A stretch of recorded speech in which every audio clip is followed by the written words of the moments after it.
Dejemos 5 minutitos, dejemos 5 minutitos de tolerancia para el resto de la pandilla. Ya lo vimos. El tema que nosotros les traemos es los mitos. Y en este tema de los mitos, pues obviamente el subtema es la función social en la formación de una historia. Esto quiere decir cómo la historia de nuestro país está fundamentada, está creada a base de mitos. Y si nosotros nos vamos a lo que la palabra mito significa, pues viene del latín mitus, que sería mentir, es decir, que es una mentira. Pero no se refiere a que todo sea una historia o que todo sea una mentira. Se refiere a que se requiere mentir. Se requiere algo creado para hacernos entender. Mitos es parte de las raíces que forman las metáforas. Las metáforas no son verdades, pero es una manera figurativa de expresar algo que es muy difícil de expresar. A grande escala, eso es lo que hace un mito. Pues entonces vamos a dar inicio y ahí nos aparece la primera laminita, que es la de una ciguateteo. En el lago de Xochimilco, al caer la noche, muchos aseguran haber visto flotar una figura femenina vestida de blanco. Sus lamentos se confunden con el viento y parecen surgir del mismo cuerpo del agua. Esta imagen, tan reiterada en la tradición oral mexicana, es parte de una de las leyendas más persistentes y poliformas del imaginario popular, La Llorona. Un eco en la memoria colectiva. En Xochimilco los relatos sobre su presencia son comunes. Misael, habitante de la zona, asegura haber escuchado sus lamentos en las madrugadas. Se oyen gritos muy feos y dicen que cuando se escucha lejos es porque está cerca. Los perros lloran como si tuvieran miedo. Este tipo de testimonio, frecuente en distintas regiones del país, refuerza el carácter comunitario del mito, pues su eficacia no depende de la comprobación empírica, sino de su función simbólica y social. De acuerdo con la antropóloga Angélica Galicia Gordillo del Instituto de Investigaciones Antropológicas de la UNAM, la leyenda de La Llorona forma parte esencial de la identidad cultural mexicana.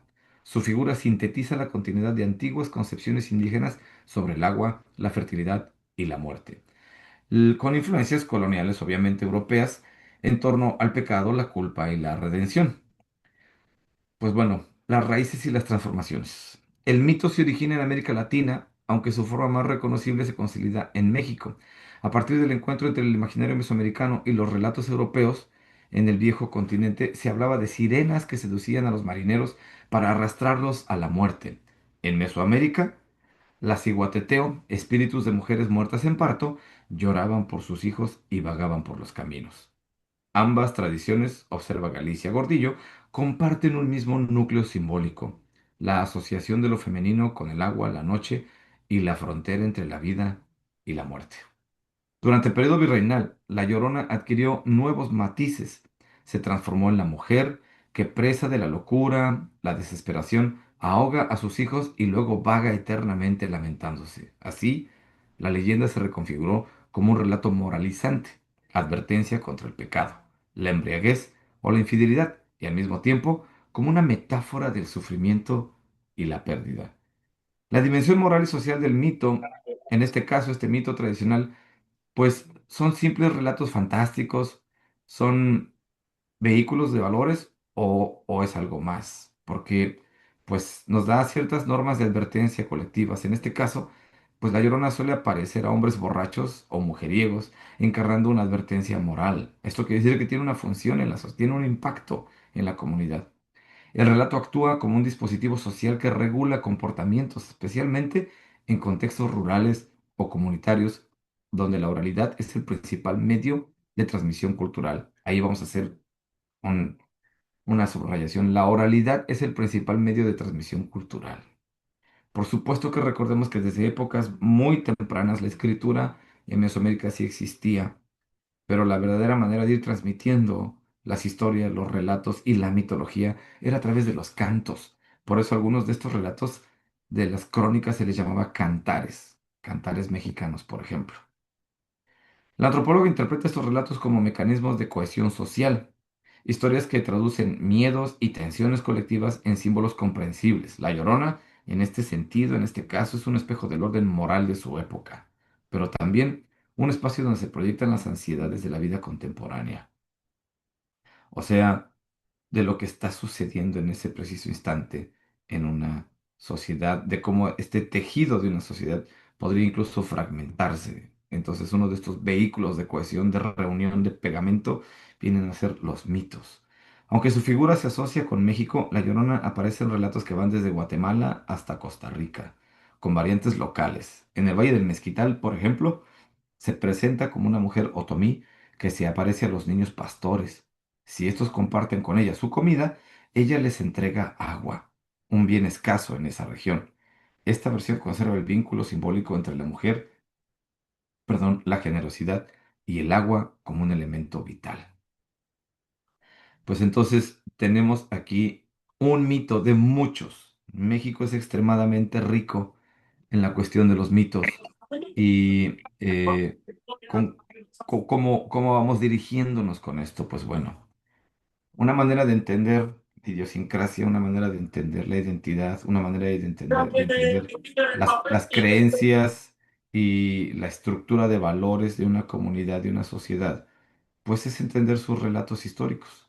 Y muchas veces estos relatos históricos no eran una ficha etnohistórica, no eran una ficha antropológica.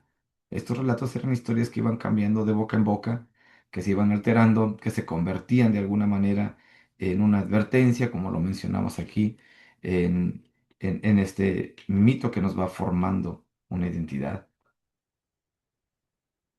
Pero ¿desde cuándo estas historias van formándonos una identidad? ¿Y qué es un mito? Un mito es básicamente una historia que articula cierto tipo de eventos, algunos reales, otros fantasiosos, que tiene una función social. El mito tiene un propósito de ser, no nada más es de que, pues ya, tengo un mito, se me antojó y órale. Vamos a repasar muy rápidamente otro mito, que es muy común que compartamos muchos guías con los turistas. Esta es la lámina 3. Y este mito es el mito de los cinco soles. En este mito nosotros tenemos una narrativa de cuatro eras antes al quinto sol, que es el que nosotros vivimos. Y estas cuatro eras, obviamente, pues todos sabemos como guías, cuando nos regalan, nos obsequian una explicación del calendario, pues están ahí perfectamente tallados, descritos, expresados en lo que es la piedra del solo calendario azteca. La leyenda de los cinco soles narra la creación y destrucción de cuatro eras cósmicas anteriores a la nuestra, según la mitología mexica. Cada sol representa un periodo de tiempo regido por una deidad y destruido por un cataclismo provocado por las imperfecciones del mundo. Aquí hay algunas cosillas que a mí me gustaría compartir. Una de ellas es que los mitos duraron una cantidad de tiempo distinta, perdón, los soles duraron una cantidad de tiempo distinta. El primer sol duró 676, si no me equivoco, 670 y tantos años, mientras que el sol del viento y el sol de lluvia duraron la mitad, duraron 300 y cachito, y el sol de agua volvió a durar otros 600 y tantos años. Esto quiere decir que ya los tiempos a como nos los empiezan a marcar los mexicas tienen ahí unas variantes tremendas. ¿Por qué subrayo estos tiempos? Porque cuando hablamos de soles y de eras y de épocas, la cuenta astronómica para nuestra gente, primordialmente, quienes logran conformar estas cuentas que serían los Teocelome, los Olmeca, era algo muy preciso, era algo que tenían bien marcadito. Entonces, cuando Chimalpain o cuando Ixtlilxóchitl principalmente, que es quien nos obsequia este mito a los informantes del siglo XVI, nos pone ahí la cantidad de años que duró cada uno de estos soles, ahí es cuando digo, ah, caray, es exactamente el doble de tiempo que duró uno con el otro, pero los dos soles del medio duran menos, duran la mitad, ¿y por qué? ¿Cómo vamos a lograr sincronizar eso? ¿Por qué un sol no dura exactamente el mismo tiempo? Eso ahí se queda pendiente, como un detallito que nos debe Ixtlilxóchitl. Pues bueno. Primero está el sol del jaguar, el Nahui Ocelot y podemos apreciar extrema derecha arriba el Nahui Ocelot, regido por Tezcatlipoca. Y este sol fue destruido cuando monstruosos jaguares devoraron a los gigantes que habitaban la tierra, dejando todo en la oscuridad. Este primer sol, los jaguares nos andaban papeando, pero bonito. Después nos vamos al sol de viento. En el sol de viento en Nahuejecatl, este gobierna Quetzalcóatl, pero los humanos fueron destruidos por huracanes feroces y los sobrevivientes se transformaron en monos. Esto era porque se supone que en este sol los seres humanos éramos muy perezosos, no hacíamos nada, no hacíamos reverencia a los dioses, no hacíamos ofrenda, nada de nada. Todo estaba en la concha. El tercer sol o sol de la lluvia, que es el Nahuiquiahuitl, está presidido por Tlaloc y finalizó con una lluvia de fuego, abrasador que arrasa al mundo, convirtiendo a la humanidad en pavos, mariposas o perros. Y finalmente, el cuarto sol o sol de agua, el Nahuiatl, regido por Chalchihuitlicue. Este acabó con un diluvio universal tan masivo que los cielos se derrumbaron. Quienes sobrevivieron se convirtieron en peces. Vamos a abrir los paréntesis otra vez. En todos los mitos creacionales del mundo, este es un mito creacional que estamos checando ahorita, en todos sin excepción, el, hay un mito que nos habla del inicio de algo, ¿no? Del inicio de una nación, del inicio de la humanidad, etcétera. Entonces tenemos distintos tipos de mitos. Mito fundacional, que es el que narra la historia y sostienen y dan identidad. El segundo tipo de mito es el creacional, que explican la creación del universo. Una cuestión es que estás narrando una historia y otra cosa es que estás platicando cómo se creó el universo. Estamos hablando de esos son las génesis de todo el mundo, tiene sus mitos creacionales. Después tenemos los mitos que se llaman teogónicos y es cuando nacen los dioses. El mito de Hércules, que era un semidios, el mito de Thor, por ejemplo, entre los vikingos, el mito de cómo nace Huitzilopochtli, que lo parió la Coatlicue, que estaba siendo atacada por Coyolxauhqui y los 400 urianos, cómo nacen los dioses, estos son los mitos teogónicos. Y después vienen los mitos escatológicos, que es las noticias que vemos todos los días. Perdón, no es cierto. El mito escatológico son los que nos hablan del fin del mundo, o el fin del universo, o el fin de la vida, donde se recrea esta vida misma, este mundo, este planeta, este universo, con algún tipo de mejoramiento. Es como que se acerca al fin, pero viene algo mejor. Estos son los famosos mitos escatológicos. Y en todas las culturas del mundo hay un mito en donde se va a acabar todo, ¿no? Y finalmente, los mitos morales. Un mito moral es aquel que te está enseñando algo, aquel que te deja una moraleja. Por eso se llaman mitos morales. Entonces, tenemos ya presentes los tipos de mitos que existen. Ya platicamos ahorita de dos mitos pequeñitos. Y pues bueno, vamos a darle una vueltecita a la página que sigue, que viene siendo la 4. Perdón, ya viene siendo sí, la 4. Los tipos de mitos que acabamos de exponer. Y me gustaría mucho si alguno de los compañeros que estamos ahorita aquí presentes nos comparten un mito y me gustaría que fuera algo así muy rapidito, una historia, o con que todos lo sepamos, digamos, que sea de mucho dominio, pero que se esté dando a entender cuál es el escatológico, cuál es el creacional, cuál es el fundacional, cuál es el moral y cuál es el teogónico. Entonces, ahorita ya dimos unos ejemplos, pero ¿quién se acuerda de algún tipo de estos mitos? ¿Quién ha escuchado o quién le platica a sus turistas alguno de estos tipos de mitos?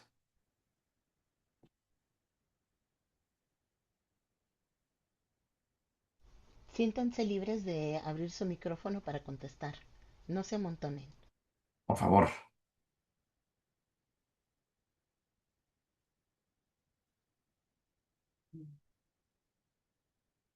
todos. Un mito que es gracioso sería el de chupacabras, ¿no? Muy modernón, muy, sí, sí, sí. Olvidé poner en estas notitas, también están los mitos lúdicos. Y los mitos lúdicos son los que van a traer diversión, son los cuentos de hadas, por ejemplo, los que narran una historia que realmente solo es fantasiosa y que solo nos van a distraer como aquellas historias que se contaban en las fogatas cuando se iba la luz, con la velita y era para que te durmieras y soñaras con la bruja y cosas así. Entonces están también los mitos lúdicos. Este, Y políticos, porque el chupacabras fue un tanto político para la distracción de la gente. no, hombre, ahí ya estamos hablando de la caja de Pandora. Esa es otra clase. Sí, sí, sí. Bueno, bueno, ¿me Adelante. escuchan? Perdón. Adelante, señor Alfredo. A ver, quizá un mito fundacional podría ser el caso de los niños héroes para la creación de una identidad de nación, en el cual hablan de que fueron héroes, se aventaron para salvaguardar la bandera y demás, y en el cual sabemos la gran mayoría de los que al menos nos hemos interesado un poquito enterarnos de la historia, en la cual no fue de esa manera, ¿no? Y mucha de la historia creada para dar un sentido de identidad a la gente como nación, creo que esos podrían ser unos buenos tipos fundacionales de mitos. Sin No sé duda, qué tan cierto estoy en esto. sin duda es un mito fundacional. Es el arranque del nacionalismo, ahí súper simbólico, aprovechando el accidente, pues de ahí nos vamos a agarrar y ahora le vamos a resignificar, le vamos a dar significado a esto, ¿no? Ya desde entonces nos estaban Perdón, y Claro. también totalmente. fue político lo de los To- niños héroes, ya que fue con la llegada del presidente y Ujú. y se hizo ese mito pues para, ¿cómo le diré? Como que la llaga era muy fuerte de la guerra del castillo de Chapultepec. Sí, recordemos que todo lo concerniente a la historia es meramente político. Tiene que ver con política, porque tiene Así que es. ver con la estructuración de una sociedad. Entonces, sí, sin duda, era un mito fundacional con tintes extremadamente político-nacionalistas. Sí, ¿alguien quiere compartirnos un mito escatológico? Bueno, en el sentido de los escatológicos, se habla de que las religiones son creadas para entender inicialmente los fenómenos naturales que había en la naturaleza, y hablo de los seres más primitivos que existieron en el planeta Tierra. La creación de seres superiores o dioses era para tratar de entender algo que daba mucho miedo, que eran los fenómenos naturales.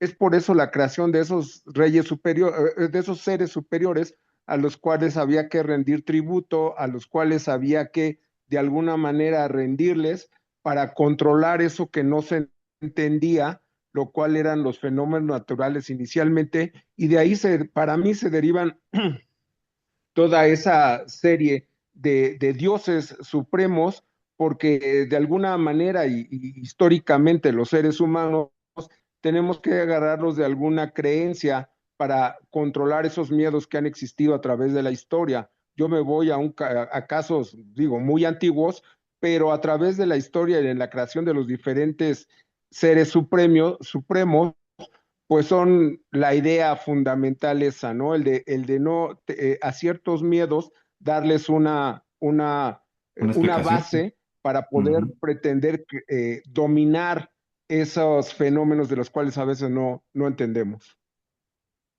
Sí, totalmente de acuerdo, Alfredo, pero estos entran en los teogónicos. Los Ok, teogónicos son los que crean a los dioses, son los mitos que nos hablan, por ejemplo, de este ah, Sansón y Dalila es un mito teogónico. eh, ok, con- sin, sin, ahora sí que, como se dice vulgarmente, sin raspar la mina, el judeocristianismo es un mito teogónico que se basa en muchos otros mitos mucho más antiguos, donde prácticamente se plagian el libro de los muertos, se plagian el Corán, se plagian la Torá, se plagian ahí ¿cómo se llama este otro libro importantísimo? No sé, una cantidad de manuscritos en los que la religión católica hace todos estos teogónicos, ¿no? Toda la creación de estos Y, personajes. Mientras perdón, que, ajá, y un mito que también puede ser es el del águila. devorando a la serpiente, ¿no? Ese es fundacional. Ese está Igual fundando. que, Ese es sí, fundacional, igual que el de los niños héroes. Es la misma nación, pero está fundando una identidad nueva. Está resignificando. Está dejando atrás al indígena y está empoderando al mestizo. Entonces ahí hay, esos son los tildes, esos son los tintes políticos de este mito fundacional, ¿no? Al rato tendremos otros mitos, político-fundacionales, y los vamos a entender como procesos históricos míticos. Ahorita que lo vivimos le llamamos la 4T, perdón, Así es que es. estamos hablando de política. Entonces, lo que hoy es una verdad, mañana va a ser una mentira. Y lo que hoy es mentira, mañana podría ser verdad en la pasión del estudio de la historia. Vamos a agarrar un mito moral. ¿Quién conoce algún mito moral? El que crea la iglesia, el de que hay un ser supremo que te va a castigar en el caso de un mal comportamiento. Exacto, Se dice que exacto, exacto. la religión fue creada para el control de las masas, lo que la política nunca ha llegado a lograr, pues esto se logra a través de la religión, en el que el ser supremo, que si te comportas de tal o cual manera, pues te va a castigar y te vas a hacer acreedor a un castigo eterno, pues es el creado por las iglesias, por la iglesia y propiamente por todas las religiones, perdón si en algún momento alguien se siente ofendido, pero eso es la realidad de la creación de las religiones, ¿no? Claro, El controlar la masa para que no se vuelva un Sodoma y Gomorra la sociedad. afirmativo. no, y Recordemos, históricamente también se puede decir que la religión llevó a tener grandes conflictos, ya sea las cruzadas, las históricas cruzadas, las cuales fueron religiosamente contra los musulmanes, esa guerra religiosa que llevó al Vaticano como estandarte de una guerra. Muchísimas justamente gracias, Alfredo, y sea a nivel, y ahorita te devuelvo la palabra, pero también quería pedirles abrir la oportunidad para que además personas puedan participar. alguien más Gracias. está levantando la manota y no lo vemos. O pueden mandar mensajito y desde ahí les damos el turno. Alguien más nos regala un mito. Nos faltan mitos morales. Ya checamos fundacionales, creacionales, teogónicos y escatológicos. Ya nos aseguramos de esos. ¿Quién me regala otro mito moral bien definido? Esta vez que no involucre la religión, para que no le echemos todas las culpas de los mitos a la religión. A ninguna religión. A ver quién por ahí. Estoy seguro que hay mujeres también aquí, ¿eh? Además de Carlita.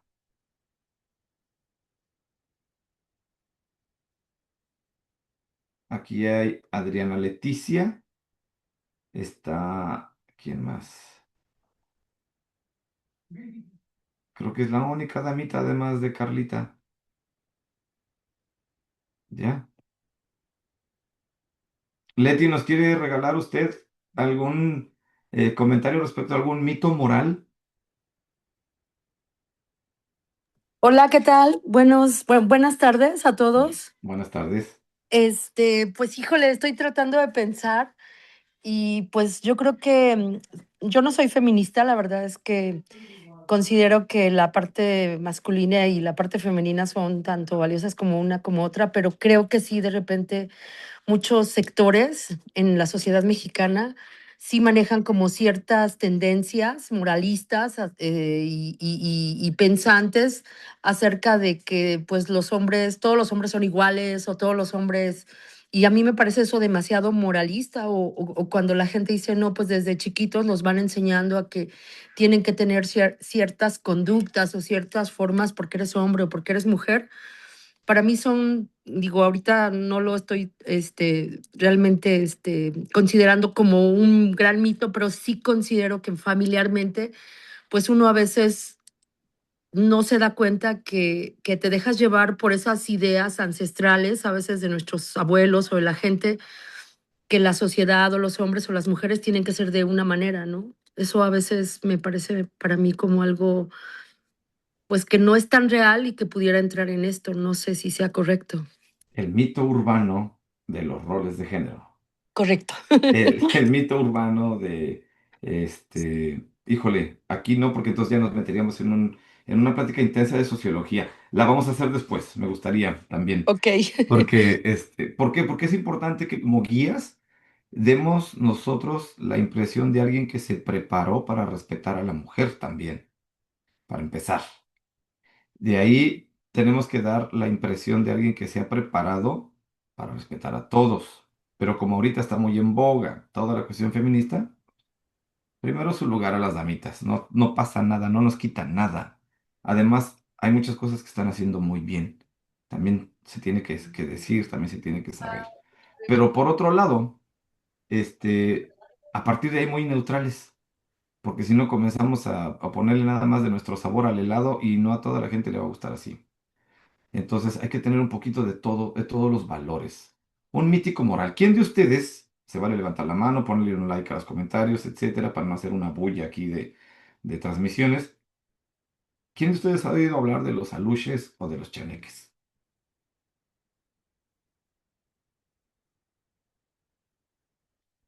¿Sí les ha tocado escuchar algo de los chaneques? ¿Algo de los aluches?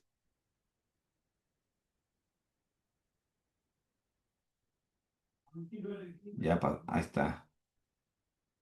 Carlita, sí.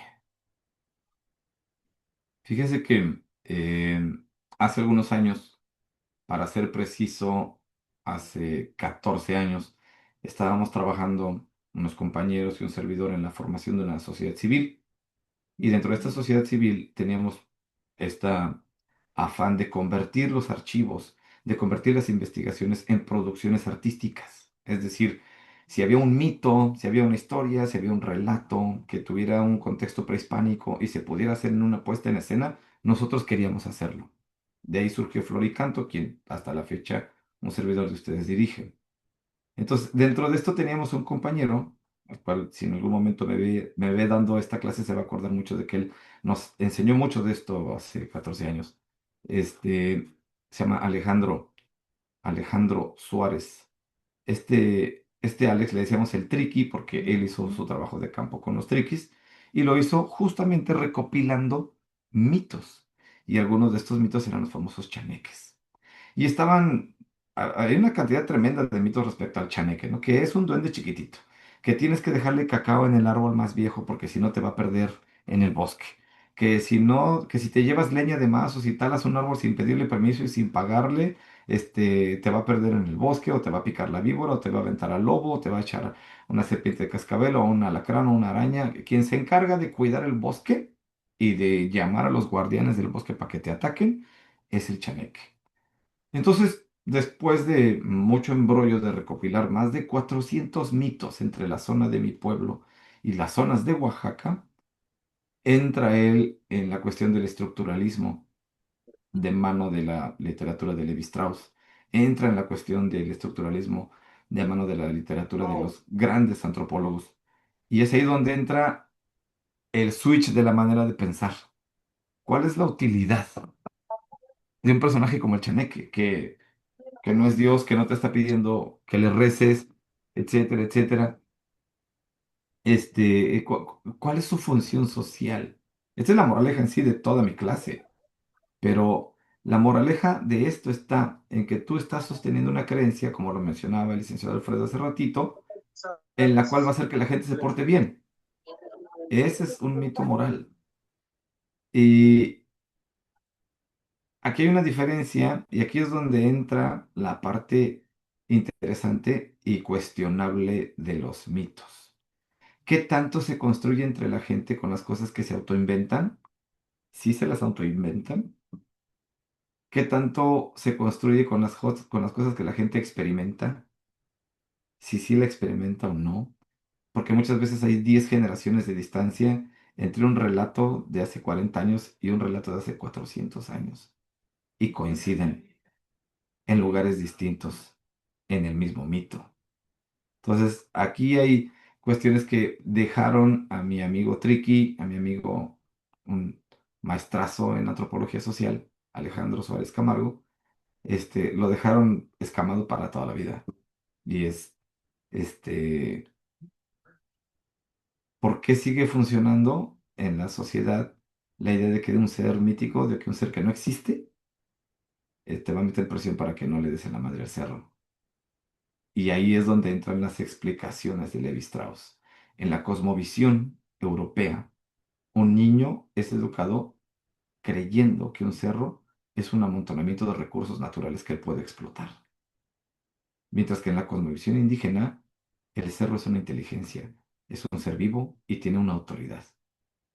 Entonces, eso es lo que hace la diferencia de la cuestión del mito. Es quizás como si el mito fuera el vehículo por el cual entendemos cómo se comunican las inteligencias de la naturaleza con nosotros.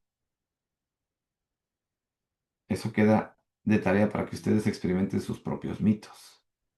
Y la cuestión de los mitos sociales nuevos, los mitos urbanos nuevos, también es interesante, porque algunos de ellos son de una naturaleza lúdica, que son para entretenernos, pero otros están fundando algo, otros están creando algo, otros están creando dioses y otros están previniéndonos de las catástrofes. Si ustedes se dan cuenta, estoy dando ahorita 5 que realmente son 6. Estoy dando 5 tipos de mitos, que es en lo que se basa algo que influye en nuestras vidas todos los días. Y por mucho que se considere realidad, tiene sus pedacitos de mitos. No sé si ya sepan de qué estoy hablando. Pero vamos a pasar al que sigue. Desmitificando. Aquí tenemos una lámina del códice Magliaveciano, la lámina 5. ¿Y quién puede explicarme? ¿Quién ha visto, quién conoce esta lámina de este códice? Mientras alguien se anima, platícanos, Carlita, de estos dos cadejos, el blanco y el negro. Gracias, sí, también estaba pensando así sobre el papel, el rol de los perros, los escuintles en nuestras mitologías, porque se puede conocer en México muy comúnmente de que pues es el Xoloescuintle el que una de las entidades que te ayuda a cruzar el río ya cuando haces tu transición, ya te petateaste. Pues eso viene de eso, se escucha también de, pues tienes que cuidar bien a tus perritos y atenderlos y darles su cariñito, ¿verdad? Porque esa es la criatura que te va a ayudar a cruzar al Mictlán. En El Salvador, en Coxcatán, la relación con el escuincle y con el perrito es distinta en este caso, porque existe el cadejo negro y el cadejo blanco.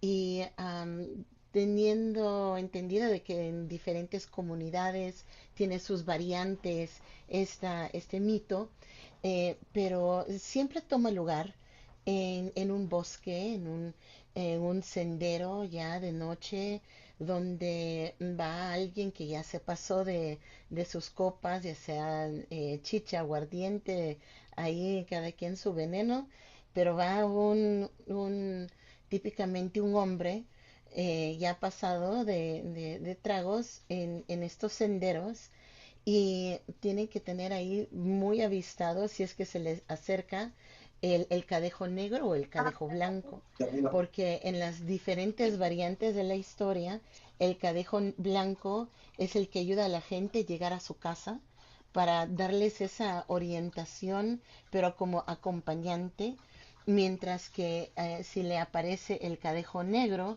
es un perro que llega a advertirle que anda en malos pasos y que se apure más para llegar a su casa inmediatamente. En ambos casos existe pues ese simbolismo pues hay que andar en caminos rectos y atender bien los caminos, pero al mismo tiempo ahí entrando a la perspectiva de la gente, ¿verdad? De que qué tal si las sombras te bailan y podés ver ahí algo blanco que verdaderamente no lo era y te lleva a destinos que tal vez no eran de los de tu casa y algo malo te pasa. Y entonces entran ahí estas diferentes variaciones, pero el cadejo blanco y el cadejo negro es uno de esos mitos anclas de las comunidades rurales, tanto como la ciguanaba, similar diferente a lo de que es la llorona, pero la ciguanaba lo que tiene es de que también sus piernitas son al revés y entonces camina así algo raro de que Sí, sus es patitas cierto. están para atrás Sí, sí, sí. y demás. Pero sí, curioso el papel de nuestros perritos, Buenísimo. fieles guardianes desde el comienzo del tiempo para muchas naciones. Así es. Sí, tenemos amistad interesante con los canes. Pues bueno, ¿quién ya se aventó la bronca de echarle una fotito a esta página del Códice Magliavecchi o Magliavecchiano? ¿Y qué es lo que nos describe ahí? ¿Nadie se aventó la faena? Pues, profesor Aníbal, observamos ahí que es un sacrificio, ¿no? Se está Exacto, llevando a cabo un sacrificio. así es. Vemos aquí en un códice posthispánico y aclaramos de una vez, por supuesto que hay códices prehispánicos, códices anteriores a la llegada de los españoles, que nos exponen láminas extremadamente parecidas. Eso sí, sí está ahí. Pero este está muy modernón. ¿Cuál es la diferencia entre un códice y el otro? ¿Quién dijo chelitas por ahí?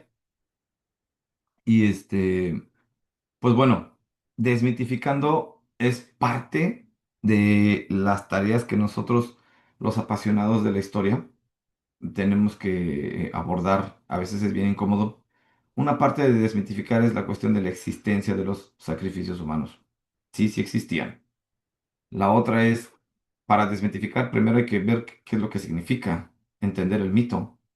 Entonces, pues no, no era un mito. Nuestra gente sí ofrecía la carne y la sangre de sus semejantes, tanto de los propios de la comunidad como los cautivos de guerra, como se menciona.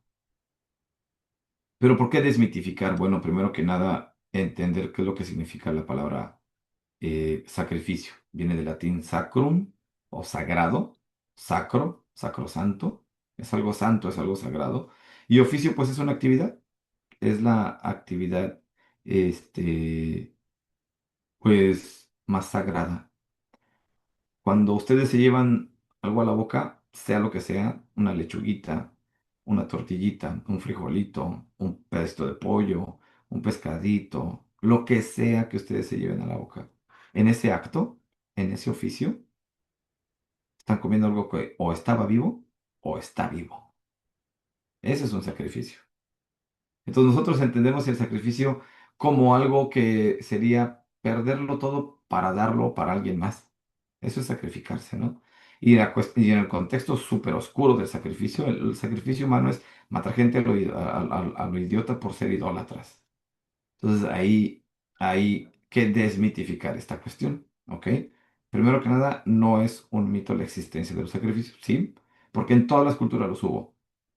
Pero a partir de que el judeocristianismo logra su victoria en el imponerse como una de las principales y más practicadas religiones del mundo, pues obviamente con eso logra la moral cristiana. Y en esta moral cristiana es donde la máxima expresión de la naturaleza es el ser humano. Es la máxima expresión de Dios, su máxima creación.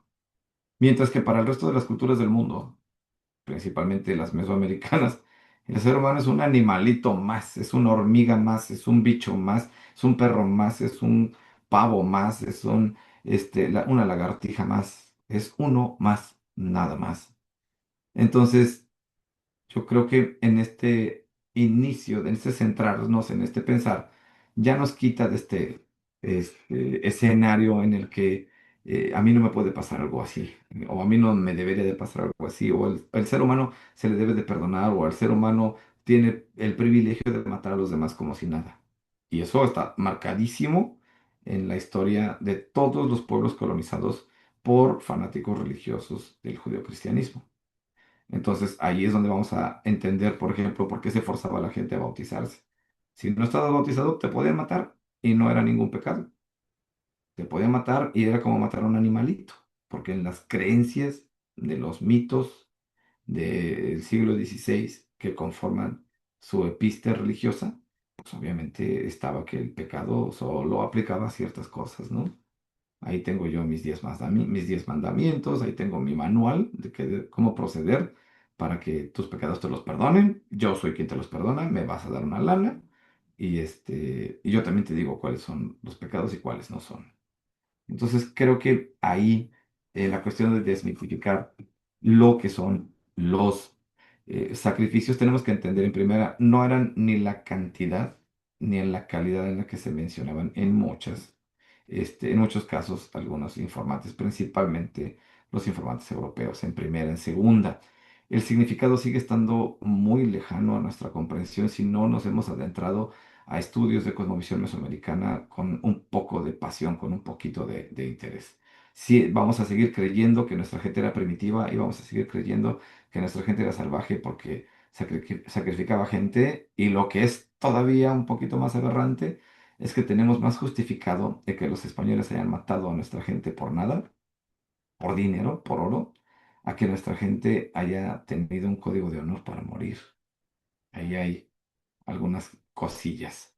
Pues bueno, vámonos a lo que es la lámina que sigue, por favor, Carlita. Si nos regalas la otra. La idiosincrasia de nuestro México. Todo el mundo construye su estructura de valores conforme a lo que le es adoctrinado. En este caso, digamos que el mundo occidental, que está de alguna manera educado por el eurocentrismo, pues construye una idiosincrasia con base a la religión católica. Que quede claro, no estamos tirándole tierra a ninguna religión, estamos aclarando puntos nada más.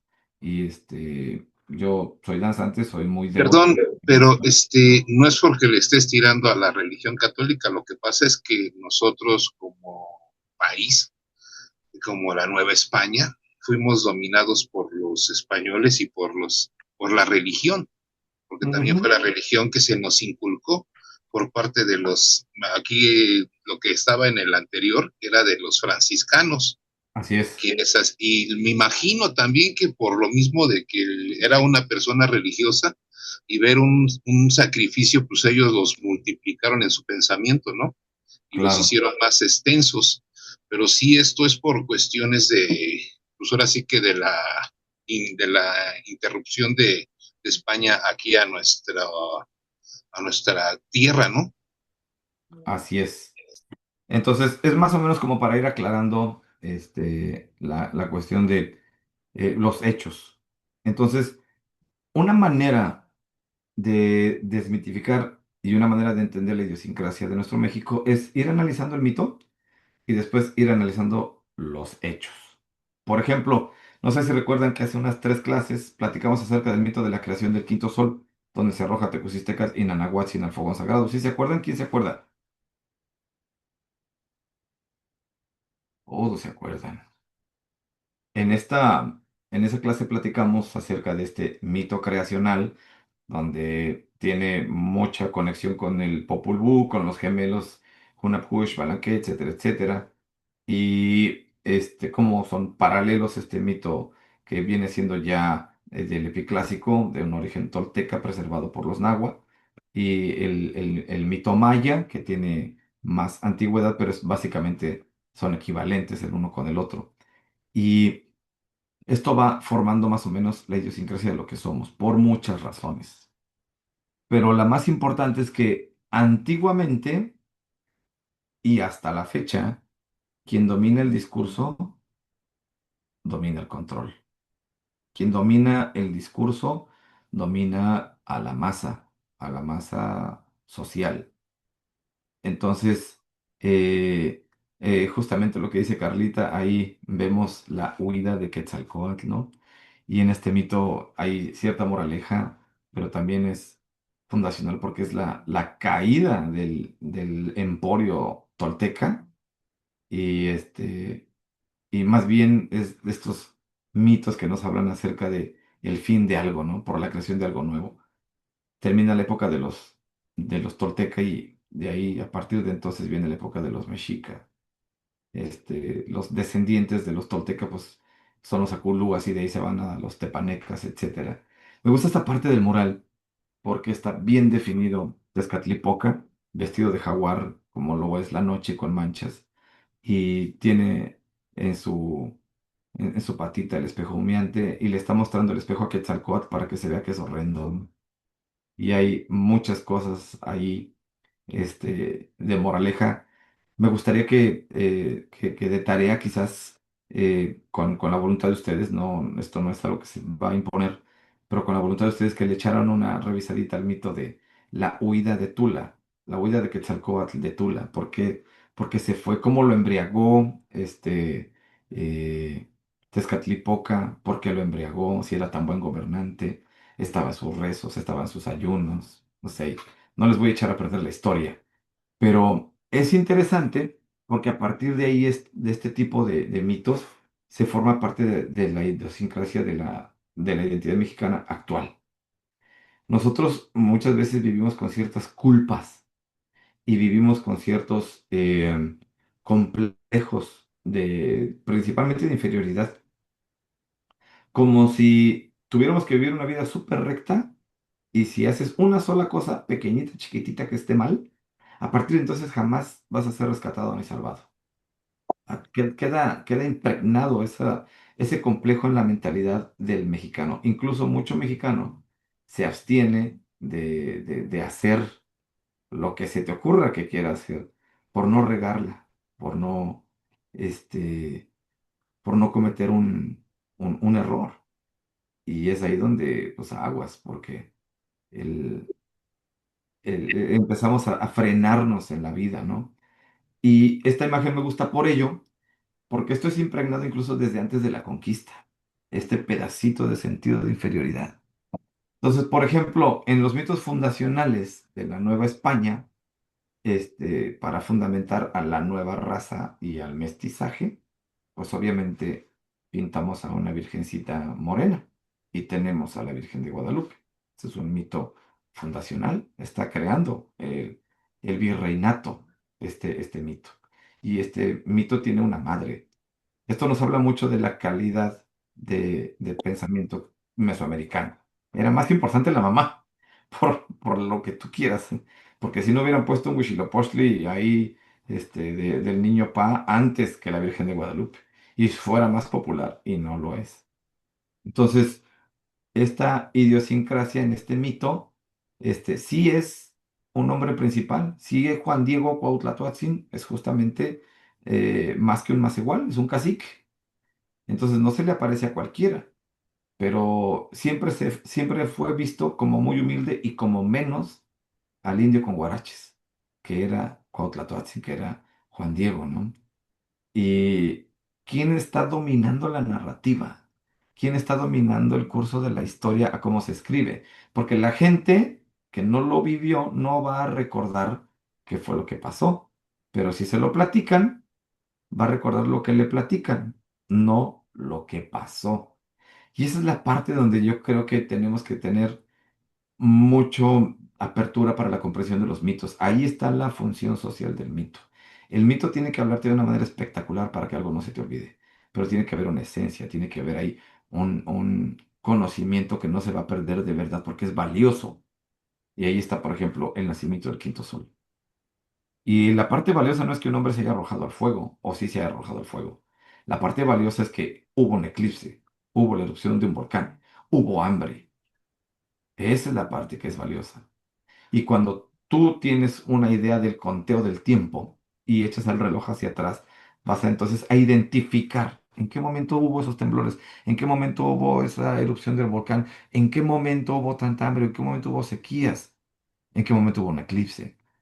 Y cuando te encuentres con los ciclos, porque estás contando el tiempo, viene la moraleja del mito y es aguas. Esto va a volver a pasar. Porque si hay primavera y hay verano y hay otoño y hay invierno, otra vez va a empezar con primavera y otra vez va a darse el verano y otra vez se va a repetir el otoño y va a volver de regreso el invierno.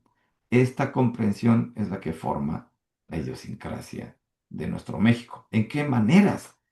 A veces míticas, a veces muy explícitas. ¿Ustedes creen que en la actualidad se maneje la idiosincrasia mexicana a través de mitos o se maneja con veracidad? ¿Ustedes qué creen? Se vale que levanten todos la mano y todos entren al chat y todos hablen al mismo tiempo.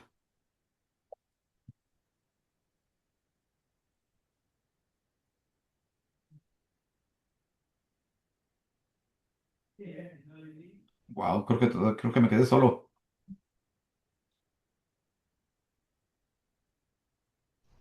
Aníbal, ¿se vale pedirte que nos repitas la pregunta?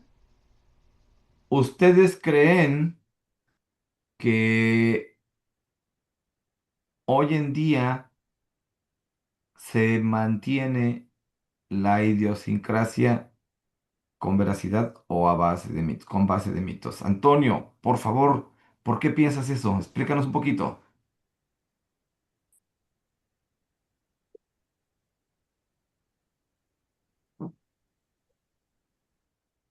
Hola, buenas noches. Bueno, No se entonces dale. escucha. Pues sí, es justo lo que estás comentando, ¿no? Que la mayoría son mitos porque no se tiene una certeza de que haya existido y es más fácil formar una identidad con base en mitos que con base a la ciencia, por ejemplo, ¿no? ¿Cuántos de nosotros en verdad el conocimiento que tenemos es científico, que de alguna forma nos da cierta veracidad de la información que tenemos? Lo decías también, se transmite por tradición oral. Entonces, si mamá me dice desde que estoy pequeño que Dios está, por ejemplo, en este caso el catolicismo, y me dice que Dios está en todos lados, pues yo puedo llegar a pensar que Dios está incluso en el baño, ¿no? Observándome, y Sí, no tengo una certeza de eso. Entonces, es más fácil eh, que nos basemos a un mito, a una imaginación, a algo mítico religioso, que a preguntarnos en verdad si esa información que me está llegando es veraz, ¿sí? Y buscar, no sé, el método científico para saber si esto es eh, cierto, ¿no? genial, Antonio. En gran parte sí queda clara esta parte. Sí, pues miren, la narrativa a partir del judeocristianismo. Jurado. Adelante, adelante. ¿Quién empezó por ahí? Alguien habló por ahí.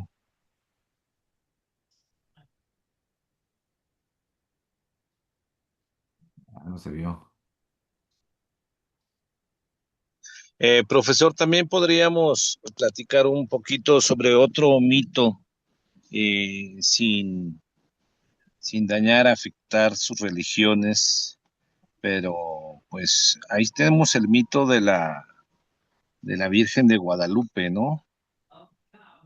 Así es. Perdón, pero pues si nos vamos históricamente a hablar sobre Zicpatli, ¿no? Y arrancamos ahí, pues sabemos Marcos de Aquino, ¿verdad? Entonces podría ser también un, una, un mito, profesor. No podría. Todas las Sí. hierofanías de esta década del siglo XVI, que son de 1530 a 1540, son mitos fundacionales. Porque Exacto. no No quise ser solamente, tan directo, perdón, ¿eh? sí, sí, sí, no solamente porque los franciscanos conocían y ya habían elaborado este tipo de evangelización a través de hierofanías, en las cruzadas. De ahí viene, la necesidad de imponer a la Santa Cruz y a Santiago y a San Miguel. Y por eso están tan presentes y latentes en todo México. Son santos muy empoderados como la Virgen. Y recordemos conflictos de vírgenes que había entre la Virgen de los Remedios y la Virgen de Guadalupe. Pero bueno, aquí Pero la Virgen se puede decir que fue la que fundó una nación, porque creo que todo mexicano se identifica en el extranjero por la Virgen, ¿eh? no solamente en el extranjero y no solamente todo el mexicano, la Virgen le da La Virgen sí parió a todo el continente de habla hispana, sin duda. Y ahí sí no hay mucho que refutar. Pero ahí recordemos cuál es la función social del mito. Si es un mito fundacional, su función está en marcar un inicio de algo, ¿no? Y este inicio de algo no se hace borrando lo que quedó detrás. No, no sucedió, porque lo que hicieron fue ponerle a una Chalchihuitlicue, ponerle a una Coatlicue, ponerle ahí a una señora del sustento, pues la indumentaria europea. Eso fue lo que pasó. Y ya lo explicó Fernando Benítez en el prólogo del libro del alma encantada, donde nos menciona que el indígena tenía tanta habilidad que no le costaba trabajo adoptar un dios más, cuando ya tenía 100 o 200 dioses antes de. Pues no pasa nada si tengo un dios extra, si tengo una diosa extra, está bien, échalos. Acá les prendemos su vela, no pasa nada.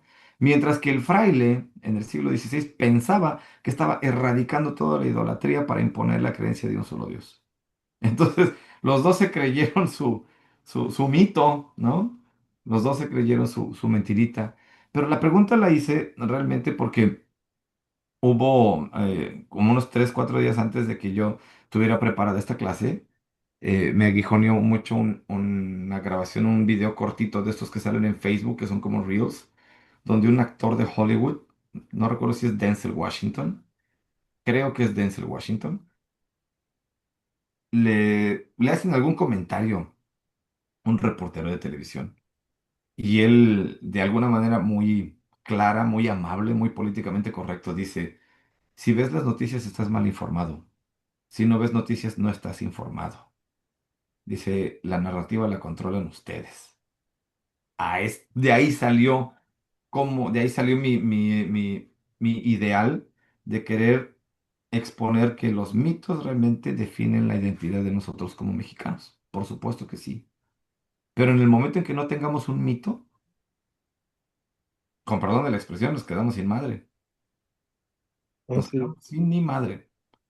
De hecho, Entonces, ajá, sí, de hecho aquí comentar que creo que está plasmado hasta en el mismo arte, ¿no? Ahí está, muestran claro. el famoso arte tequitqui, en donde los indígenas que se volvieron artistas a través de las enseñanzas españolas, en este caso de la pintura, vemos muestra en donde les hacen encargos de pintura moral de mural, perdón, y ellos dejan plasmado muchos de los dioses que se seguían idolatrando pese a la conquista religiosa de España, ¿no? Entonces, esa aceptación que usted bien dice, profesor, en donde hacen arte para arte religioso, pero siguen conservando las creencias prehispánicas o los dioses prehispánicos que seguían arraigados en todos ellos, ¿no? Pese a todo lo que las arbitrariedades y cosas que hicieron los españoles para inculcar esta religión nueva llegada a este continente. Así es justamente, licenciado Alfredo. Y pues bueno, aquí me gustaría mucho que analizáramos y que me ayuden a hacer esta recapitulación. En un principio, la narrativa a partir del judeocristianismo es un libro que todo el mundo tiene que compartir. Este libro es impuesto en todos los idiomas del mundo. La pirateada que hizo Gutenberg de la imprenta. Ay, perdón. En la versión oficial, Gutenberg inventó la imprenta, ¿eh? En, ese es un mito. En realidad, Gutenberg se pirateó de los chinos y de los hindúes la impresión. Y el primer libro que se imprimió, ¿sí se acuerdan cuál fue? La Biblia. La Biblia. Y entonces, ¿cuál fue el primer libro que se imprime en la Nueva España? En la imprenta de Tlatelolco, la Biblia. ¿Cuál fue el primer libro que se traduce a todos los idiomas del mundo donde llegaron los europeos? La La Biblia. Biblia. Quien controla la narrativa, controla las masas. No puedes controlar la historia, pero si controlas las masas, más o menos vas a hacer historia. No más Más o o menos. menos, perdón, lo que usted había dicho, ¿no? Que le dijo, que oyó con Denzel Washington. Este, Exacto. los, este, los gobernantes, los gobiernos, son los que tratan de controlar la narrativa, lo que es las noticias, para, para el control de las masas. Sí, pero no. Por supuesto que la narrativa de las noticias está controlada, pero no la controla el gobierno. El gobierno es parte del pueblo. Nosotros producimos los gobiernos. No porque votamos por ellos, porque se acomodan para que se haga de cuenta como que votamos por ellos. Y si esto requiere de 18 años de educar a un recién nacido hasta que pueda votar, porque ya estuve midiendo a través de estadísticas en qué momento voy a tener la mayor cantidad de jóvenes que me van a creer que yo soy el Mesías. Si esto se lleva 18 años, a ellos no les importa, ellos van a estar en el poder 2000 años. O sea, pueden echarse una pestañita de 200 años y pretender que no están ahí y después regresan. Entonces, quienes controlan eso son gente que están muy por encima del gobierno, están muy por encima de nuestros delegados conocidos como presidentes o gobierno. Pero sí, está totalmente controlada. Entonces, una vez que se va fragmentando la religión, se hace a través de papeles y se hace a través de otros mitos. Termina el mito de la religión y entonces tienes que darle algo de donde se agarre la gente y le llamas ciencia, el logos. Entonces es como que ahí es donde digo, tú puedes estar ausente 200 años, pero después vas a regresar. Y es ahí donde los masones empiezan a regar las ideas de ilustración y enciclopedismo por todo el mundo, y de ahí viene la Revolución Francesa, la Revolución Rusa, viene la independencia de México y toda la fantasía o el mito de creer que muchos países se hicieron demócratas a partir de sus independencias, entre comillas también las independencias. La independencia no existe. No puede existir una independencia porque la naturaleza humana es la asociación. Una condición humana es asociarse. Nadie sobrevive sin asociarse. Y esto no solamente aplica a que nos asociemos entre nosotros como especie, aplica que también hagamos simbiosis con otras especies. Entonces, sí ha estado aguantando el planeta que estamos parasitando, pero nuestra naturaleza no es parasitar, nuestra naturaleza es la simbiosis. Entonces, cuando termina este apogeo de la religión, el imperio tiene que mantenerse de alguna manera, entonces tiene que aventar un nuevo mito, y el nuevo mito es el, el método científico. La ciencia no puede explicarlo todo, no lo ha explicado todo, y eso no tiene nada de malo, pero nos regalan un pedacito más o una manera diferente de decir la verdad. Las verdades han estado ocultas en todos estos mitos desde siempre, han estado ahí para quien las pueda y las alcance a ver. Y después tenemos que cuando esta cuestión de la ciencia comienza a regarse y a perder fuerza, viene el entretenimiento. ¿Quiénes son esta gente dueñas del 80% de las 13 colonias y cuál era su giro económico? ¿Quién de ustedes se acuerda? ¿No se acuerda? En Estados Unidos, ¿qué industrias eran las que gobernaban cuando se estaba independizando Estados Unidos y estaba apenas lográndose como país y como democracia? ¿Nadie se acuerda cuáles eran los empresarios más importantes? Porque todavía no había petróleo, ¿eh?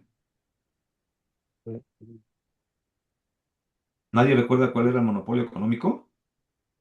Gracias a ese monopolio económico se satanizó el uso de la marihuana. Ya les di otra clave.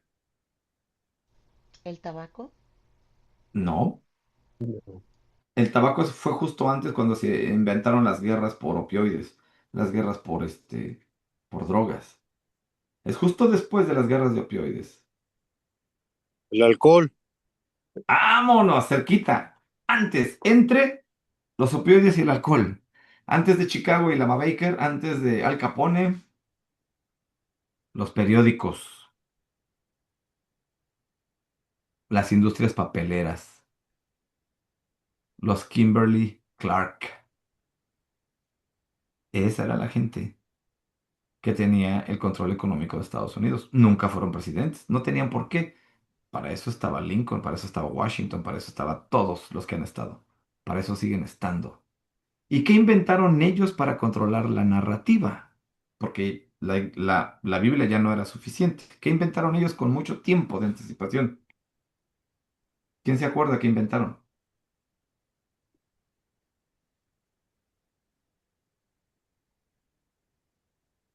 las noticias, el periódico.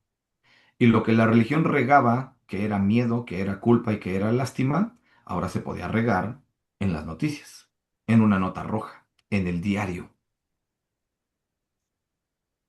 Y cuando las noticias no eran suficientes, se tenía que adoctrinar a los niños. ¿Qué crearon para los niños? Todo estaba en La papel. escuela, ¿Mandé? escuela, Ahí no escuché bien. la escuela. La escuela viene del método de producción prusiano de 1780. Es anterior. Para los niños inventaron algo súper certero, ¿eh? Hasta la fecha funciona. Caricaturas. Exacto. Cómics. ¿Cómo voy a volver a imponer a una figura mesiánica, a alguien que tenga superpoderes, a un ser mítico con los cómics? Y entonces voy a inventar un Superman, voy a inventar un Batman, voy a aprovecharme de la mitología mexicana de mis vecinos del sur y entonces de un, este, ¿cómo se llamaba este señor? Hay toda una narrativa chicana al respecto de este señor que tenía dinero pero le quitaba a los ricos y le daba a los pobres y todo eso lo convirtieron en el Batman, pero está basado en hechos reales que se convierten en un mito de un mexicano de California y que era criollo, de hecho. Entonces, de ahí surgen estas figuras heroicas que se convierten en míticas. ¿Por qué era necesario y qué es lo que provoca en la estructura de valores de un niño una figura heroica? ¿Quién de ustedes me lo podría decir? ¿Puedes repetir la pregunta, profesor, por favor? ¿Por qué era necesario y qué es lo que provocan en la estructura de valores de un niño una figura heroica? Chucho el Roto. Sí está, sí era Chucho el Roto. Así es como se le conocía en el norte de México, pero tenía otro nombre real como persona que sí existió acá por California. Al rato me voy a acordar. El famoso Valverde, ¿no era? Oh, me suena. Yeah. Que ahora en las religiones que les llaman de santería y demás, también lo ubican en él, el famoso que le robaba a los ricos para darle a los pobres. Sí, en todos ha habido. Y yo creo que de mitos anteriores, este criollo, hispano-mexicano de acá de California, de justo un poquito antes de la pérdida del territorio en México, es que les robaba a los güeros que tenían y les regresaba a los mexicanos, ¿no? Y les regresaba a los negritos. Pero bueno, la Eh, importancia de la pregunta que habíamos hecho, ¿cómo es que afecta a un niño estas figuras bueno, mesiánicas? ¿Por qué es bueno, necesario prolongar la figura mesiánica? yo creo que aquí más bien yo hablaría de la certeza, ¿no? Para que tú quieras algo, para empezar tienes que admirarlo, tienes que iniciar por conocerlo y posteriormente por admirarlo para llegarlo a querer. Ajá. Yo más bien eso lo veo como una certeza, el crear seres superiores o con poderes particulares para llegar a crear una admiración de esos niños y puedan crecer con esa imagen o esa ilusión de quizá hasta parecerse de alguna manera a ese ser superdotado. Símbolos aspiracionales. Así es. Ujú. Bueno, la primera manera en la que yo le voy a robar a- al individuo y a las masas, en este caso a las sociedades, su integridad es fragmentarlos. Y para fragmentarlos tengo yo que ir desbaratando la figura paterna y convertirla en una figura mítica. Y de esa manera voy a fragmentar a los papás, porque les estoy quitando toda la autoridad de experimentación al papá y le estoy dando a una caricatura, le estoy dando a un cómic o le estoy dando a una figura mesiánica ese poder, pero no es real. Entonces el niño nunca lo experimenta, solamente lo aspira, porque lo que yo necesito es que seas pecador. Porque si tú vives impecable, no hay diezmo. Si tú vives impecable, no hay iglesia. Si tú vives impecable, no hay changarro. Entonces siempre tengo que estar fragmentando la psique y la plenitud de la persona. Y en este caso, de las masas. Y para eso tengo que alejarlo de las figuras que le dan la plenitud, la salud emocional e intelectual de verdad. Entonces tengo que hacer que su mamá se convierta en algo y tengo que hacer que su papá se convierta en algo para que se distraiga de ellos, para que se revele de ellos. Esa es la función, esa ha sido la función. Entonces por eso todos los mitos que tienen un control religioso o un control social por encima de nosotros van a tener detallitos en la moral, no son mitos moralistas. Hay una gran diferencia. Entonces, ¿cómo afectan? Bueno, sabes que este niño ya creció en una casa o va a crecer en una casa donde ya no rezan a Dios, donde ya no lo van a bautizar, pero tengo que sembrarle el miedo, tengo que sembrarle la culpa y tengo que sembrarle la lástima. Entonces, tengo que quitarle la responsabilidad de que él sea responsable de sí mismo. Tengo que alejarlo de ese ideal de que él se haga responsable por sí mismo. Entonces voy a fracturar su figura paterna. Le voy a poner un superhéroe. Alguien lo va a salvar, porque tú no puedes. Porque yo tengo que convencerte de una manera muy estratégica de que tú no tienes los poderes de sacar adelante tu vida y hacerte responsable de ti mismo. Esa era la función de los cómics. Y después hay que imbullir miedo. ¿Y qué nos regalaron? La Guerra Fría, los espías en el espacio, un montón de cuestión con la onda extraterrestre. Por supuesto que hay cosas que sí sucedieron y que sí son reales, y hay cosas muchísimas que solamente son el contenido para no solo el distractor, sino crear un miedo. ¿Cuánta gente no tenía sus gorritos de aluminio esperando que los marcianitos invadieran, ¿no? Sembrar ese tipo de miedo. Y van a seguir prolongándolos. Todo este tipo de mitos. Hay gente que cree que el COVID era un mito. Y hay gente que cree que el COVID fue creado. Y pues claro que sí. Por supuesto que fue un mito creado. Y sí mató gente. Y sí tenía como target a gente vulnerable que ya no iba a producir, pero sí iba a consumir dinero que es que tenía que quedarse en las bolsas de los más ricos. Entonces, por supuesto que ahí hay no una teoría de conspiración, ahí hay una ley de conspiración. Está obvio. A esa es la parte en la que yo los motivo a que entendamos una cuestión que son los hechos históricos y otra cuestión que es la narrativa histórica. Por ejemplo, hace poquito vimos este distractor que salió respecto a la señora esta española, ¿no? Que vino aquí a México y que andaba hablando muy mal de los mexicanos. ¿Quién se acuerda de este notición? ¿Quién se acuerda Sí, del contexto? sí, yo lo vi en En noticias, ¿no? en las noticias, sí. Que vino a México, regresó a su país y en el parlamento de allá Ujú. empezó a echar pestes de México. Ayuso, ya lo pusieron por ahí, gracias. La famosa Ayuso, ¿no? Pero entendamos esto, una de dos, o la señora es una superactriz que sabe exactamente que desde la ultraderecha española, que no solamente es muy débil, sino que también ya es muy mediocre, ya no tiene defensas, desde la super extrema derecha española, es tan buena actriz que sabe que su papel es venir a hacer este conflicto. O bien, la señora creció con los mitos de que de verdad Cristóbal Colón es un héroe y de verdad Hernán Cortés vino a civilizarnos. O sea, imagínate gente que no se limpiaba el fundillo. Tiene el nervio, tiene el valor de decir que vinieron a sacarnos de la era de piedra, ¿no? Entonces, exacto, Toñito. Entonces, ¿en qué cabeza, no? Y por supuesto que esto le dio un muy buen rating a todos ellos, por muy buen rato. Pero lo que ellos querían, pues, controlar era la narrativa. Porque también despertó mucha gente de extrema derecha mexicana que ya quería la intervención de los güeros acá. El que controla la narrativa, controla las masas. Y si yo puedo convencer a México de que sí se puede y de que en este mundial sí gana la selección, no importa que ya te chingaron el agua. Y no importa que ya te pusieron el amoníaco ahí en Sinaloa. Y no importa que se pasen al patio de tu casa el FBI y la CIA a grabarte, que ya lo estaban haciendo, pero ahora ya quieren una silla cómodos acá dentro de este lado con sus oficinas con aire acondicionado. Entonces, creo ahí que la parte del mito siempre tenemos que analizarla desde el hecho histórico.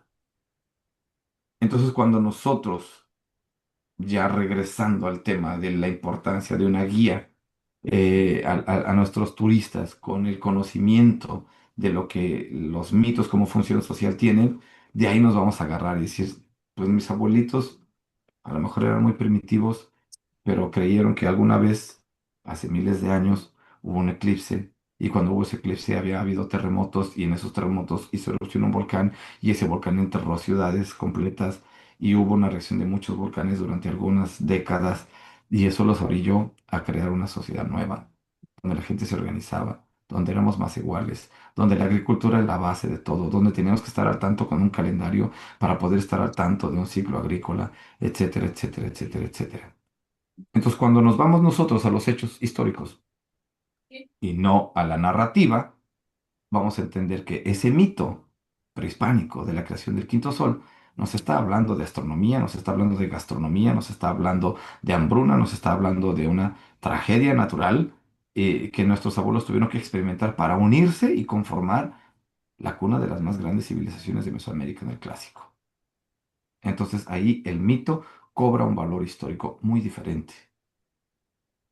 No nos está hablando del bien ni el mal. No nos está hablando de quién nos va a quitar un derecho o no. Porque recuerden que después de que se avienta Tecusistecatl y después de que se avienta Nanahuatzin, perdón, primero Nanahuatzin y luego Tecusistecatl, desde allá arriba Nanahuatzin les dice, el sol no se va a mover y el universo no se va a mover si todos los dioses no se avientan. Y entonces tuvieron que aventarse todos, incluyendo Xolotl, que se dio la fuga. Entonces creo ahí que la diferencia de la moral entre un mito mesoamericano y los mitos que son europeos está justamente en los ingredientes mesiánicos. Tiene que haber un salvador. Tú no te hagas responsable de ti, alguien más lo va a hacer. Tú no te arrojes al fuego. Dios ya está en la cruz por tus pecados, ya chingaste y te va a perdonar.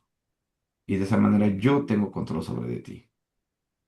Entonces, ahí es donde nosotros podemos exponer nuestros mitos, nuestras leyendas, el nacimiento de Huitzilopochtli, o sea, naciendo y echando lumbre. Naciendo y echando lumbre. Y sí, justo como dices aquí, Carlita, los mitos mesoamericanos tienen un fundamento de la observación y entendimiento de la naturaleza. Los, la- el diálogo con la naturaleza se hace a través de interlocutores. Y nuestros ancestros tienen que crear estos interlocutores para que sean pues sí, es justamente eso, un intermediario entre los lenguajes del universo y el lenguaje del ser humano. Por eso se humaniza, por eso hay un chaneque, por eso hay un ahuizotl, ¿no? Por eso hay todo este tipo de mitos. Y pues bueno, ya nos queda media hora, me gustaría mucho abrir esta última media hora porque creo que ya me extendí también mucho en toda esta parte política, que sí yo la consideraba yo muy necesaria. Para preguntas y respuestas. Así que pues vamos a iniciar a ver quién quiere aventarse la primera.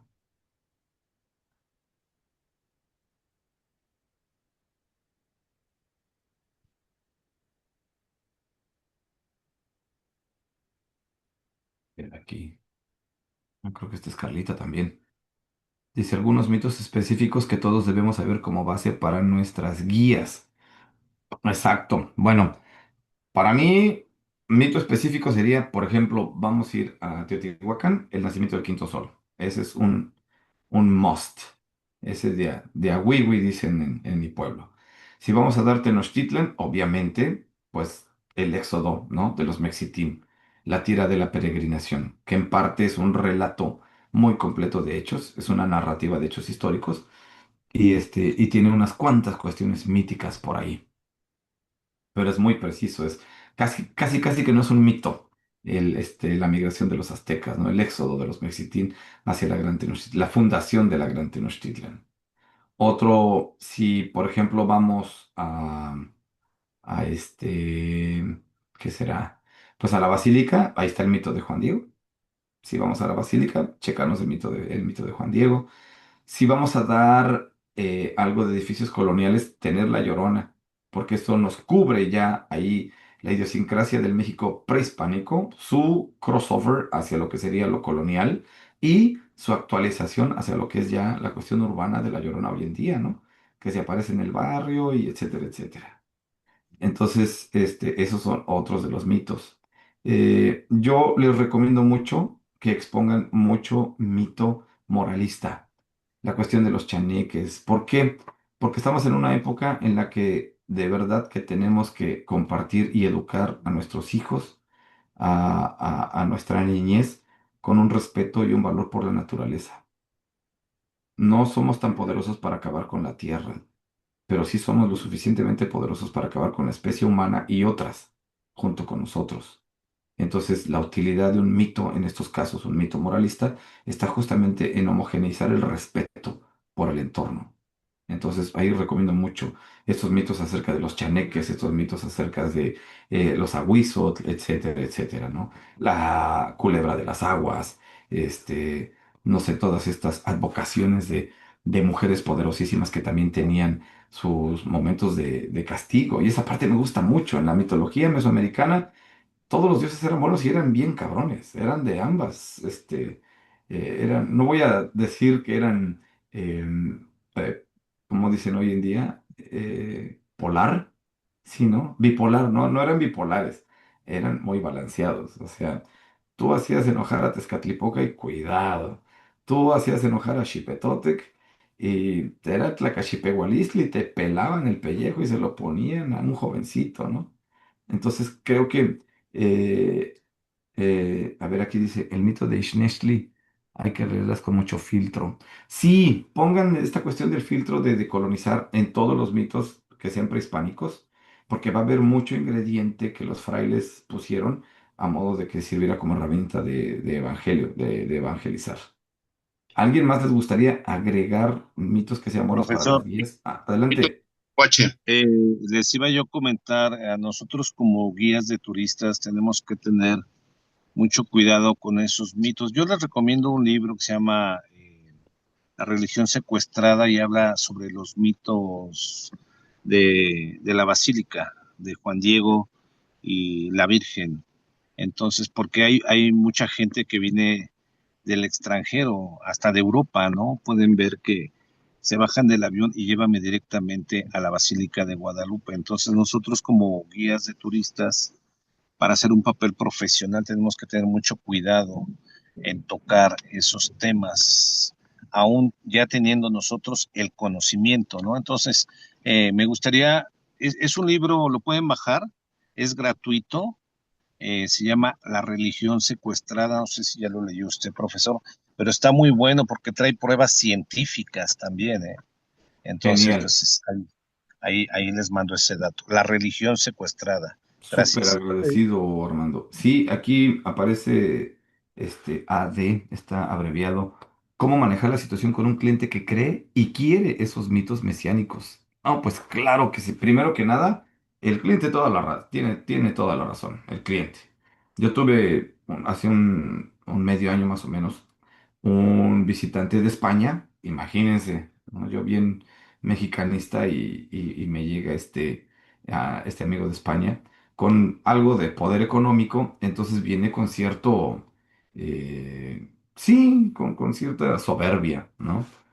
Y me lo llevo a la basílica y pues yo intentando ser neutral, le digo, bueno, pues se cree que la Virgen se apareció así, bla, bla, bla, bla, bla, y te aguijonean rapidísimo, rápido el cliente dice, entonces, ¿usted no cree que apareció la Virgen?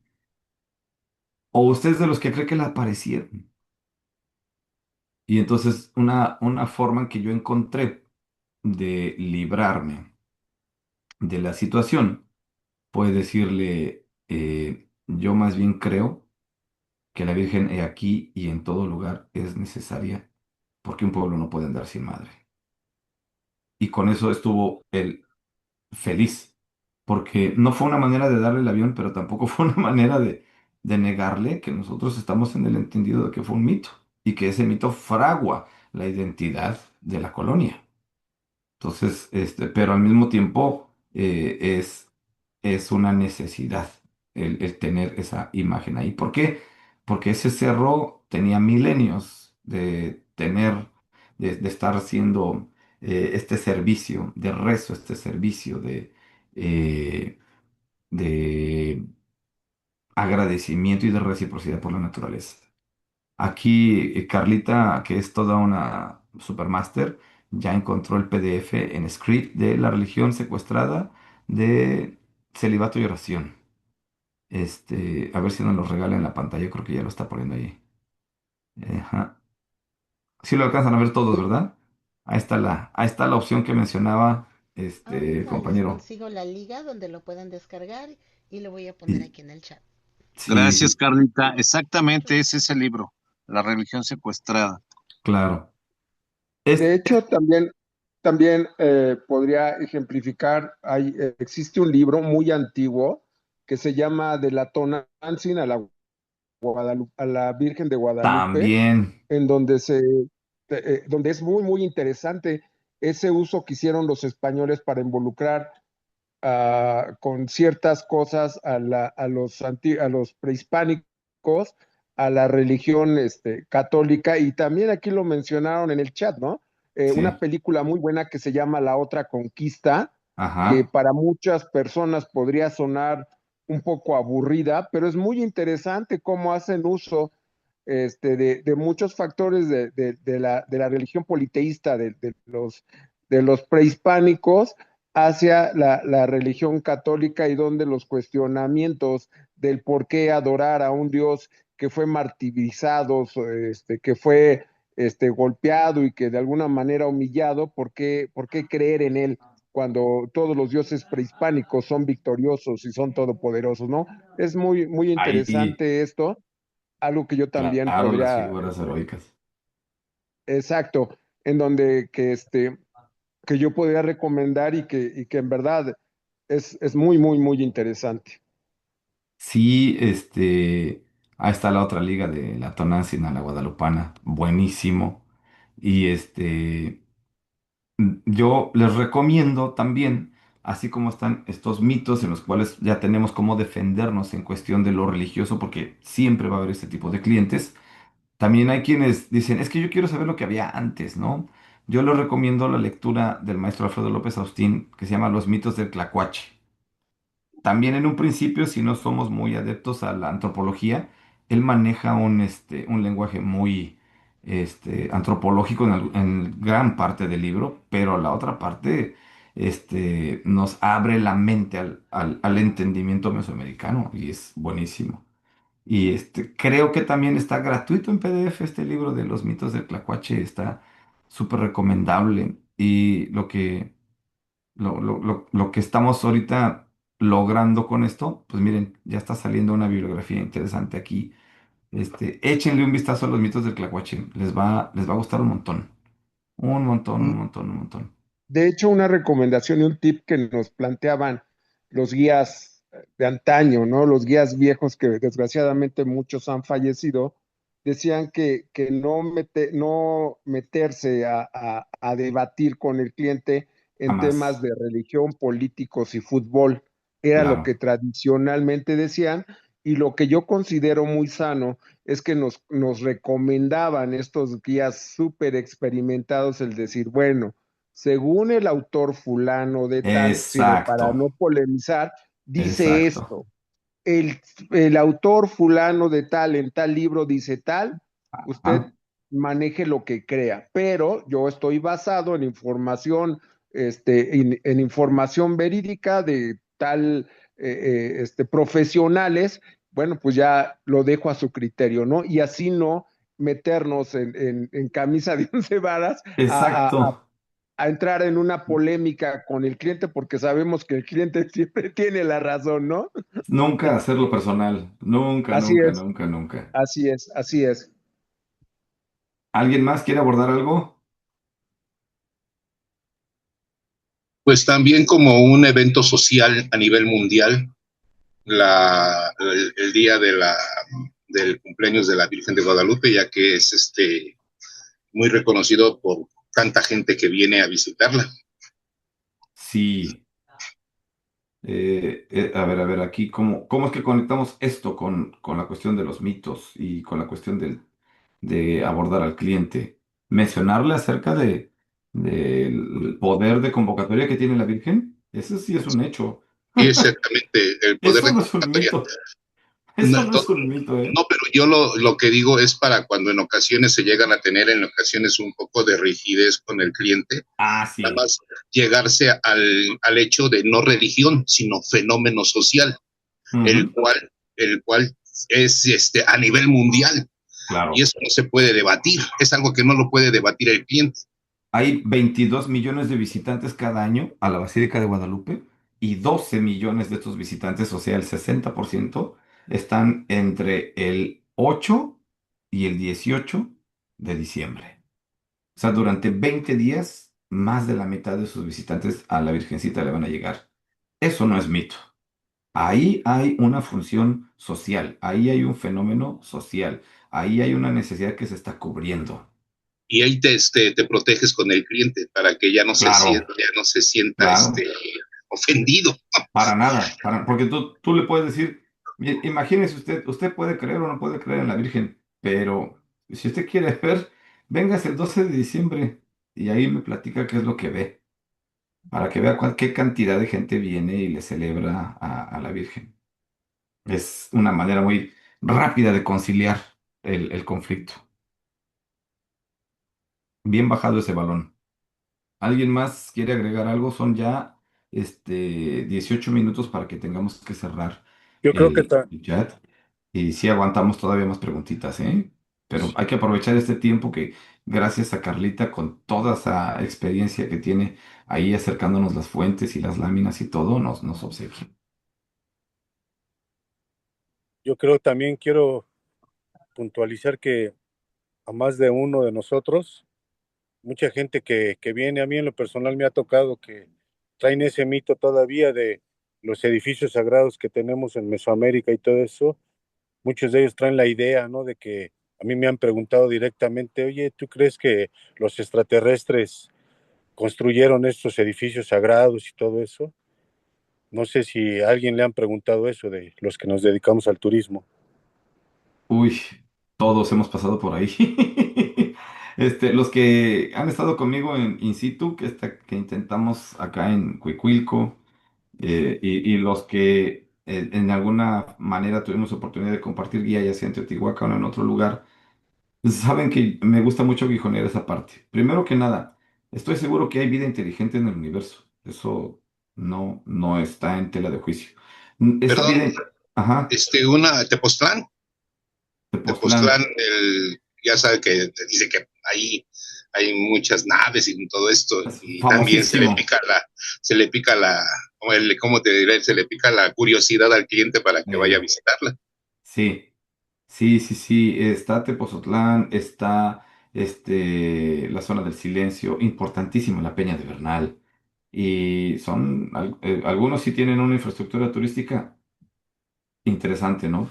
Y quiero abordar para la próxima clase, quiero darles una calentadita de lo que me gustaría preparar. Y me gustaría mucho hablar acerca del turismo esotérico. La gente que quiere ir al temazcal, la gente que quiere drogarse, perdón, que quiere probar medicinas ancestrales. Estar preparados para ello. Son temas tan delicados porque lo que ahora hace la falta de religión, porque la gente ya no cree, la gente ya no es fanática religiosa, lo que ahora hace esa falta es que la gente anda buscando y mendigando un tipo de espiritualidad en cualquier otra cosa. Y entre eso, obviamente, está el querer atascarse de peyote en el desierto, el querer meterse floripondio hasta que no se puedan mover, el irse a molestar a la gente, a los mazatecos en Oaxaca para comer hongos, etcétera. Yo en mi primera, segunda clase yo les comenté, yo creo que algo que todos debemos hacer en algún momento es comer un poquito de hongos, una vez en la vida, nada más, no ponerse como locos, una vez en la vida vivir estas experiencias. Entonces, hablar en una próxima clase, si a ustedes les parece, del turismo esotérico, creo que hay una manera digna de hacerlo, pero sí requiere que nos preparemos. Eso me incluye a mí, porque aunque yo he experimentado enteógenos toda la vida, desde los 18, 19 años he estado en contacto en actividad ritual, honestamente ritual. Este, sí creo que hay una manera en la que podemos darle la bienvenida a un visitante y entenderlo como eso, no como un cliente, sino como un visitante y decirle, ¿quieres vivir la cosa mágica de México? Vente, pero esto no va a estar fácil. aquí vas a dormir en el piso, aquí el agua se cuenta, aquí tráete tus toallitas porque el baño no te va a gustar, aquí esto y esto y esto y esto y esto. Y después de eso, muy importante, ¿tú con qué vas a pagar todas las bendiciones que tú quieras recibir? ¿Cómo le vas De a hecho, dejar? Ajá, adelante. De hecho, profesor, qué bueno que hace este comentario, porque yo soy testigo de que cada vez más gente, y digo, hablemos de todos los continentes, está en busca de ello. Es real. Yo, Claro, me han claro. encargado ya varias personas el que se pueda crear un nicho de mercado para estas personas, o más bien, que se puedan crear productos turísticos en Así es, base a la búsqueda de la espiritualidad que cada vez más gente busca, dadas las cuestiones sociales, económicas que existen en el planeta en general, cada vez más gente y además gente de poder adquisitivo alto está en busca de estos productos. Hay un boom, yo diría, de estas cuestiones que ya empiezo más o menos a trabajarlo con gente de Europa o de los Países Bajos en Europa que están muy en busca de esto y particularmente en México, ya que las religiones que se enfocan demasiado en esa espiritualidad necesaria para cada vez para la gente, está más en boga. Sí sería muy así es. bueno porque creo que ya existe el boom, pero cada vez va a ser más fuerte esa necesidad.